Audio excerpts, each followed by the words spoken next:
안녕하세요. 사연 읽어주는 남녀, 옛 이야기입니다.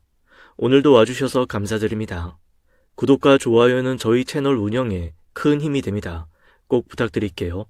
그럼 오늘의 사연 바로 시작하겠습니다. 안녕하세요. 저는 30살 싱글녀입니다. 저는 어릴 적 저보다 10살 많은 언니와 부모님과 함께 지방 소도시에서 살았어요.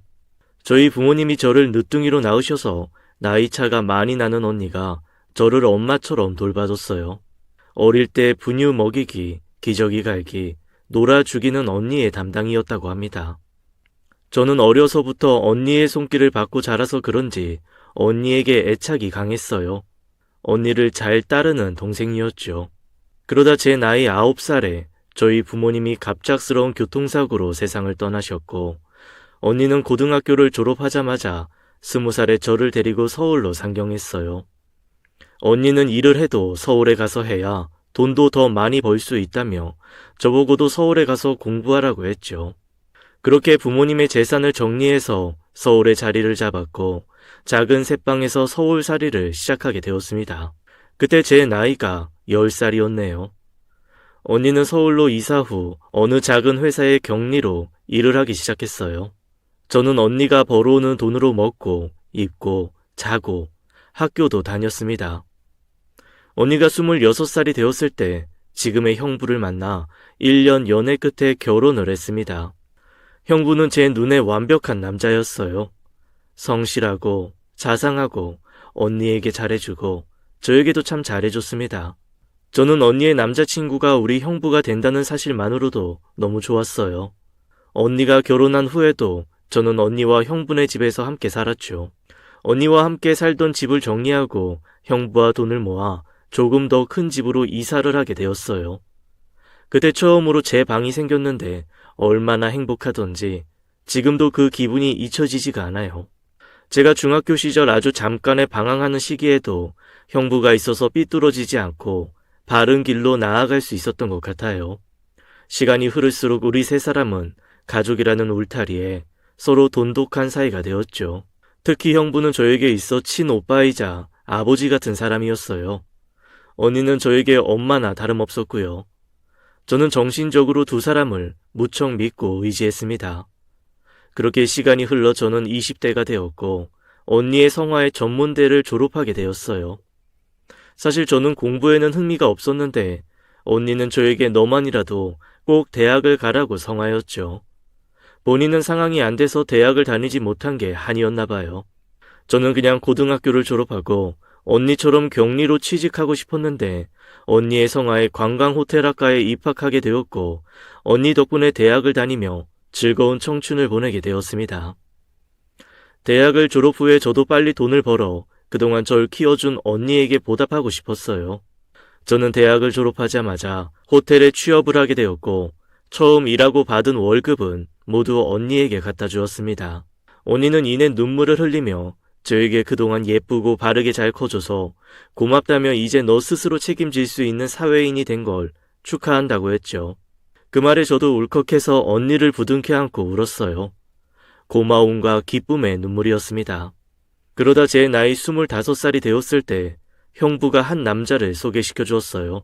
사실 저는 소개팅할 마음이 없었는데 형부의 친구가 형부 지갑 속에 있는 제 사진을 보고는 저를 꼭 좀 만나게 해달라고 부탁한 거였어요. 저도 형부의 부탁이라 흔쾌히 소개팅을 하게 되었죠. 그 자리에는 주선자인 형부와 저, 그리고 소개팅 남과 함께하게 되었습니다. 내가 우리 처제 엄청 아끼는 거 알지? 내가 큰맘 먹고 소개시켜주는 거니까 진짜 잘해라. 알았어. 아이 말 안 해도 잘할 거니까 넌 걱정하지 말고 그만 가봐. 그런데 그때 갑자기 저희 언니가 소개팅하던 카페로 들어오더니 형부에게 화를 내더군요. 당신 내가 지수 소개팅 해주지 말라고 했지? 형주씨 미안해요. 제 동생 데리고 갈게요.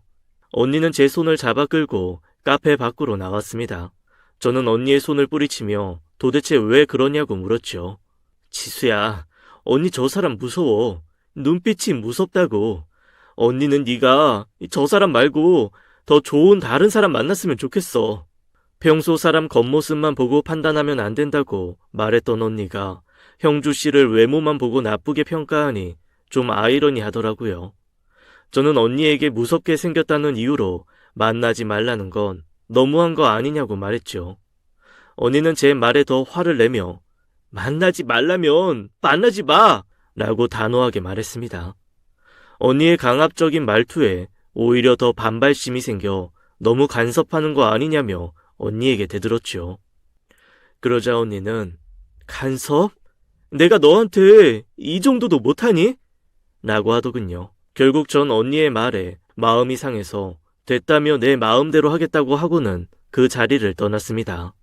그렇게 언니와 헤어진 후 집에 돌아와 보니 그 남자에게서 전화와 문자가 잔뜩 와 있었습니다. 저는 오늘 일을 미안해하며 사과했죠.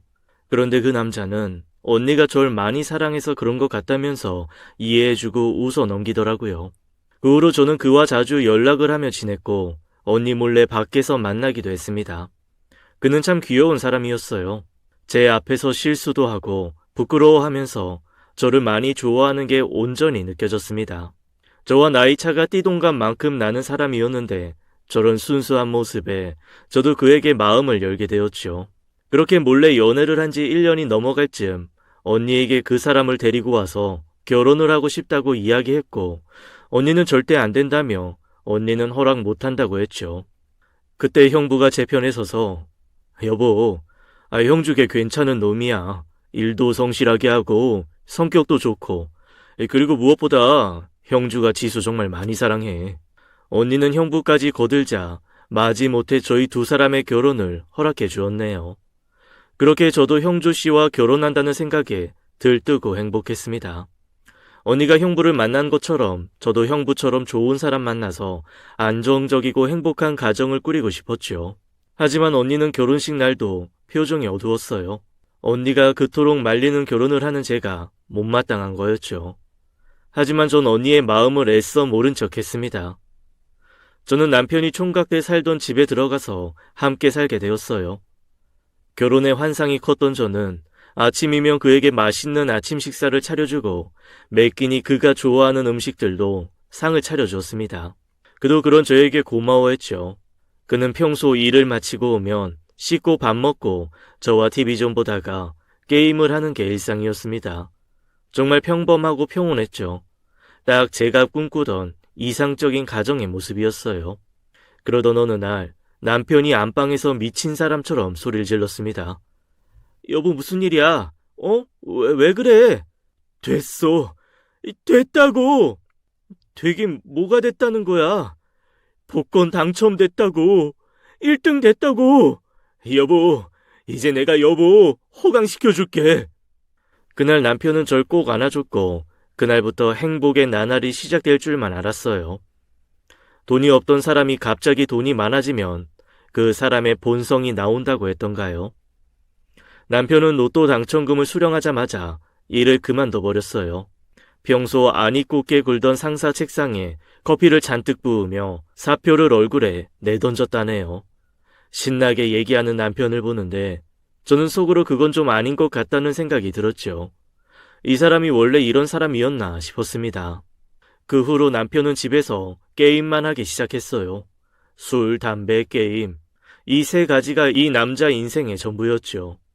게임에 많은 돈을 쏟아부었고 게임 속에서 자기 마음대로 한다면 고가의 아이템을 사기 시작했습니다. 저는 태어나서 게임 아이템이 이렇게 비싼 건지 몰랐어요. 무려 3천만 원짜리 아이템을 산 남편을 보자 저도 인내심의 한계가 다다랐고 결국 남편에게 잔소리를 하게 되었죠. 여보, 당신 해도 너무한 거 아니야? 이제 게임 좀 그만하고 정신 좀 차려. 당신 일 안 할 거야?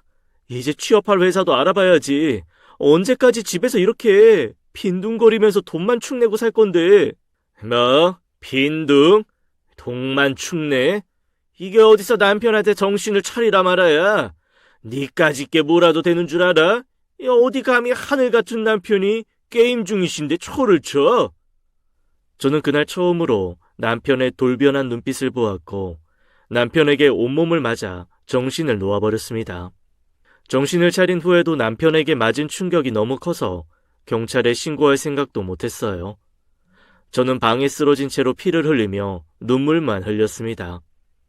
언니가 그렇게 말렸는데 내가 왜 언니 말을 안 들었을까 처음으로 후회가 되는 날이었어요. 다음 날 남편은 백화점에서 쇼핑을 했는지 손에 쇼핑백을 잔뜩 들고 나타났죠. 저에게 미안하다며 세상 다정한 남자처럼 안아주고는 자기가 잘못했다고 무릎을 꿇고 빌더군요.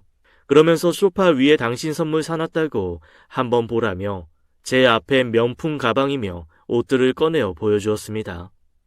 남편은 어제 자기가 술을 많이 마셔서 큰 실수한 것 같다며 용서를 빌었고 제가 용서해주기 전까지 절대로 일어나지 않겠다는 말에 저는 하는 수 없이 그를 용서해 주었네요. 하지만 한 번이 어렵지 다음부턴 쉽다는 말이 있죠. 그 후로 남편은 툭하면 자기 기분이 안 좋을 때마다 절 때렸습니다. 이제 일상에서 뺨 막는 것 정도는 아무것도 아닌 일이 되었죠. 일주일에 한 번 정도는 남편의 발에 배가 걷어차여 날아갔던 것 같아요. 남편에게 맞을 때마다 언니와 형부에게 달려갈까 생각했지만 언니에게 이렇게 사는 모습을 보여줄 수 없었습니다. 왜냐하면 언니가 알면 너무 속상해할 것 같았으니까요. 그렇게 하루하루 그를 참아내며 지냈습니다. 부부 관계도 그가 원할 때마다 해야 했고 저는 이 집에서 아내가 아닌 가정부와 성욕풀이 대상일 뿐이었습니다. 그러다 결혼한 지 1년 만에 임신한 걸 알게 되었고 남편에게도 이 사실을 말했습니다. 남편은 축하한다며 무척 좋아했어요. 저는 이대로 남편이 정신을 차리고 아빠로서 남편으로서 다시 좋은 사람으로 돌아오진 않을까 내심 기대를 했습니다. 하지만 이미 변해버린 남편은 늘 술과 담배에 쩔어 게임만 해댔고 임신한 제게 매질도 멈추지 않았어요. 임신 3개월이 되었을 무렵 남편이 무슨 바람이 불었는지 친정 언니네 놀러가자며 백화점에 들려 옷이랑 명품 가방을 사들고는 언니네 집으로 가게 되었네요. 남편은 평소 친정 언니에게 악감정을 갖고 있었어요. 친정 언니가 결혼 전부터 저와 남편의 만남 자체를 반대했고 결혼할 때도 호의적이지 않았으니까요. 그럼 그가 갑자기 언니네 가자고 하니 싫을 이유가 없었습니다. 왜냐하면 그의 허락이 없으면 전 그동안 집 밖에 마음 편히 나온 적이 없었거든요. 언니를 만난 지도 정말 오래돼서 언니와 형부가 너무너무 보고 싶었죠. 저와 남편은 기분 좋게 쇼핑백을 한가득 손에 들고 언니네 방문했어요.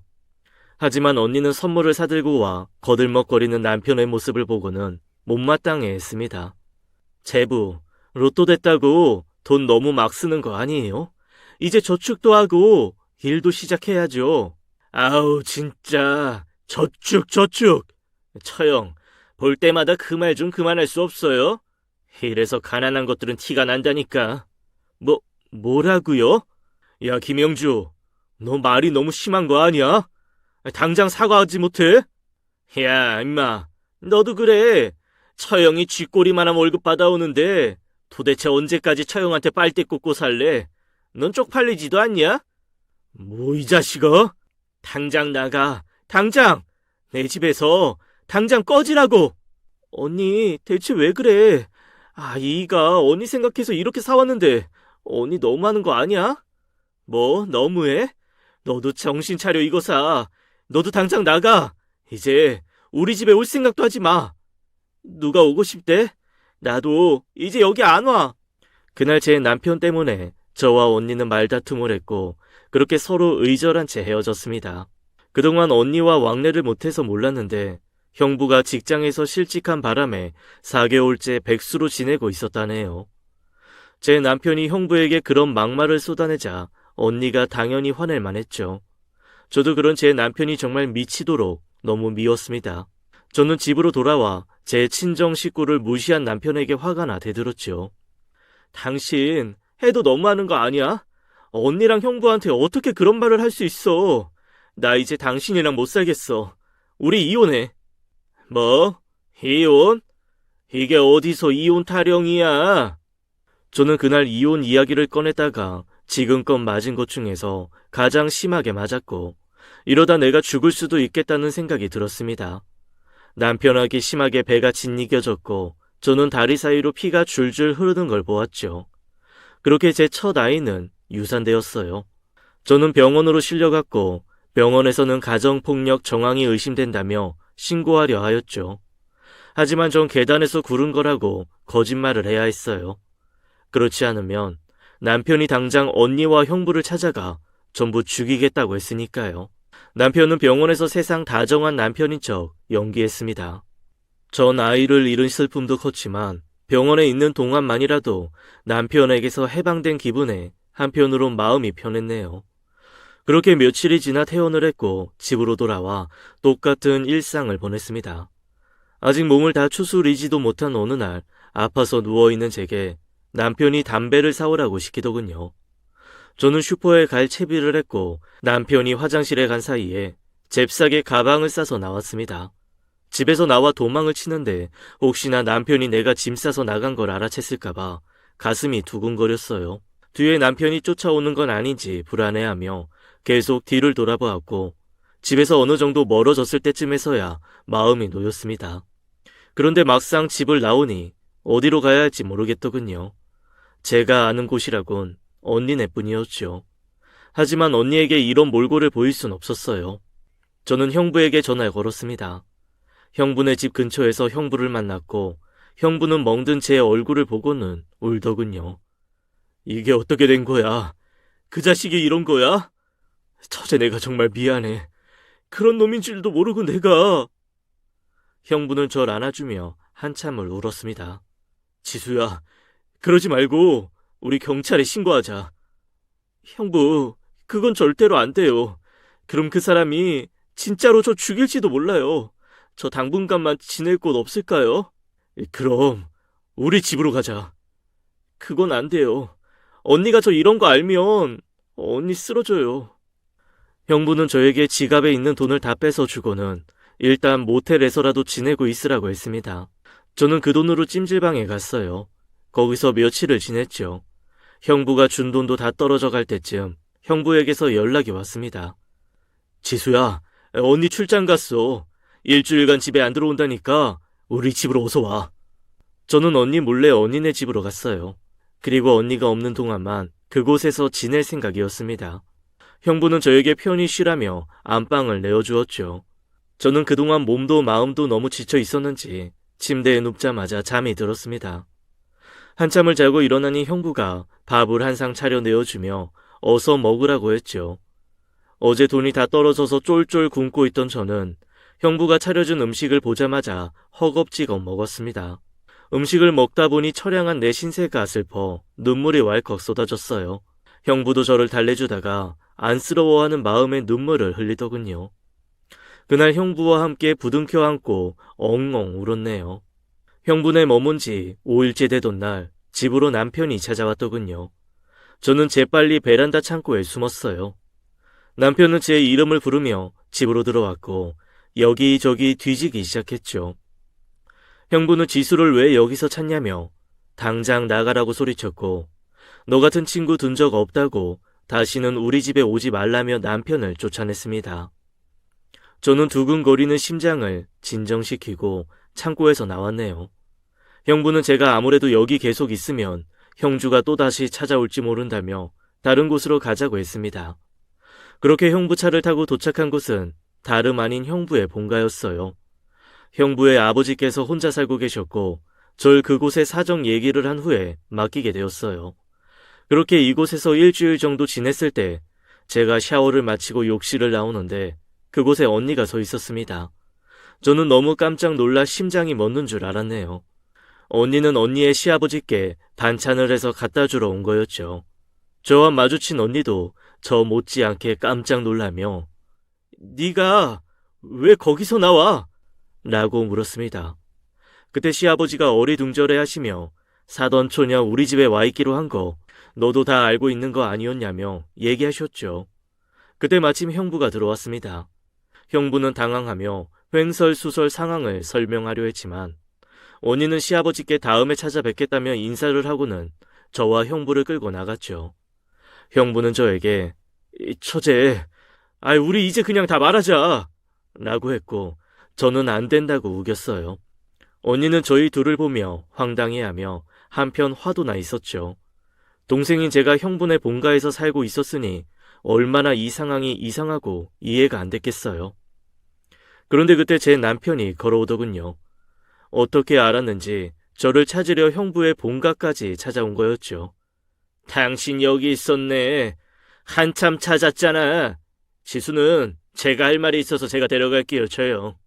형부는 안 된다며 저를 못 데리고 가게 하려고 막았습니다. 그러자 언니가 그냥 가게 냅둬. 어차피 우리 얼굴 안 보기로 한 애였어.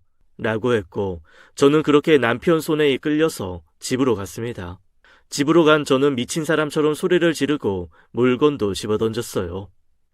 여보, 제발 이혼해줘. 당신이랑 더 이상은 같이 못 살겠어. 제발 이혼해달라고. 제발. 뭐? 이혼? 이게 돌았나? 내가 이혼 얘기 2번 다시 꺼내지 말라고 했지? 어디서 감히 이혼 얘기야? 오늘 진짜 죽어볼래? 퍽퍽. 저는 남편에게 또 맞았습니다. 맞으면서 내가 오늘은 진짜 죽을 수도 있겠구나 싶었죠. 저는 더 이상 저항할 힘도 없어 바닥에 쓰러져 남편이 때리면 때리는 대로 다 맞았네요. 그런데 갑자기 현관문 두드리는 소리가 들렸어요. 당장 문 열어! 지수야! 지수야! 쾅쾅쾅쾅 현관문 두드리는 소리가 나자 남편이 문을 열었고 언니가 저에게로 달려와 쓰러져 있는 저를 감싸 안았죠. 지수야, 지수야 괜찮아? 어떡해. 몰골이 이게 뭐야. 저놈한테 맞고 사는 거 그동안 왜 숨겼어? 언니한테 얘기를 했어야지. 이렇게 될 때까지 왜 참은 거야? 언니는 저를 부둥켜 안고 오열했습니다. 언니는 저를 내려놓고는 남편 놈에게 소리치며 달려들었어요. 어떻게 애를 이 지경으로 만들 수가 있어? 네가 사람이야? 이 나쁜 놈아! 남편 놈은 언니를 밀쳐버렸고 언니는 바닥에 내팽겨 쳐지며 쓰러졌습니다. 형부는 언니까지 다치게 하자 남편 놈에게 달려들어 몸싸움을 벌였습니다. 취미로 권투를 배웠던 형부는 남편 놈의 턱을 날렸고 남편은 순간 정신을 잃고 쓰러졌어요. 그때 형부가 언니와 저를 챙겨서 차에 태웠고 저희는 경찰서로 향했죠. 그런데 잠깐 기절했던 남편도 깨어나 저희를 뒤쫓아오기 시작했습니다. 저희는 미친 듯이 도망을 갔고 그놈도 미친놈처럼 따라오더군요. 그러다 교차로에서 순간 형부는 속력을 내서 신호를 건넜고 그놈은 빨간불로 바뀐 교차로에 그대로 직진을 했습니다. 결국 우측에서 오던 트럭이 그놈의 차를 들이박았고 남편은 창문 밖으로 튕겨져 나왔죠. 사고가 크게 났고 형부는 갓길에 차를 세우고 내렸습니다. 저도 덜덜 떨며 내렸고 그놈이 쓰러져 있는 곳으로 갔죠. 트럭 기사는 재수옴 붙었다며 욕을 해대고는 119가 아닌 보험회사에 먼저 전화를 걸더군요. 어느 정도 의식이 남아있던 그놈은 제 다리를 붙잡고는 아주 작은 목소리로 말했습니다. 제발 구급차 좀 불러줘. 부탁이야 여보. 살고 싶으면 잘못했다고 빌어. 라고 조용히 속삭였습니다. 잘못했어. 잘못됐으니까 빨리. 저는 그동안의 서름이 복받쳐 눈물을 흘리며 아주 천천히 구급차를 불렀습니다. 경찰과 구급차가 와서 형부는 경찰에게 사고 경위를 진술했고 저는 그놈과 함께 구급차를 타고 병원으로 갔습니다. 그놈은 목 척추뼈, 아래턱, 코뼈, 갈비뼈가 골절되고 허리 척추도 손상되어 결국 사지가 마비되었죠. 그놈은 자가 호흡만 가능한 상태가 되었습니다. 나를 그렇게 괴롭히던 놈이 이제는 스스로 먹지도 싸지도 못하는 상태가 된 거죠. 저는 병원에서 열심히 내조를 하며 남편 곁을 지켰습니다. 그리고 매일 밤 남편에게 속삭였어요. 여보, 빨리 죽어. 남편이 제게 했던 것처럼 남들이 볼 땐 전 천사 같은 아내였죠. 이게 제가 하는 처음이자 마지막 복수였어요. 그렇게 남편은 2주일을 못 버티고 결국 내사 판정을 받아 저 세상으로 갔습니다. 남편의 장례식을 치르는데 남편을 찾아오는 친구가 한 명도 없었어요. 형부 말에 의하면 남편이 로또가 당첨된 후 주변 친구들을 무시했고 친구들 사이에 남편의 험담이 돌았다고 했습니다. 부모 형제도 없던 남편이었기에 장례식장은 정말 쓸쓸하게 지나갔네요. 장례식이 끝나고 집안을 정리하기 시작했습니다. 좋은 기억보다는 무서운 기억이 많았던 집에서 더 이상 하루도 있고 싶지 않아서 집을 팔았어요. 그리고 상속받은 재산으로 언니네와 같은 아파트, 같은 동으로 이사를 했습니다. 집은 좁지만 언제나 행복했고 마음 편했던 곳으로 왔죠. 저는 언니와 형부와 함께 왕래하며 다시 제 삶을 찾아가고 있는 중입니다. 이사를 하고 남은 자금으로는 형부와 함께 카페를 오픈했어요. 지금은 카페를 운영하며 제 2의 인생을 살고 있습니다. 형부는 바리스타 자격증을 따서 커피를 만들고 전 경영학 관련 도서를 읽으며 카페 운영을 돕고 있네요. 지금은 솔로의 삶을 즐기면서 행복한 시간을 보내고 있답니다. 이제 남자분은 눈이 생길 때까지 결혼 생각은 하지 않기로 했네요. 아니 어쩌면 평생 혼자 살지도 모르겠어요. 돈이 없으면 본성을 숨기고 돈이 많으면 사람의 본성이 나온다는 말이 있던데 제 남편이 딱 그 짝이었습니다. 제 이야기는 여기까지입니다. 긴 글 들어주셔서 감사합니다. 지금까지 사연 읽어주는 남녀 옛 이야기였습니다. 끝까지 함께 해주신 여러분 감사드리며 저희는 다음 사연으로 돌아올게요. 감사합니다.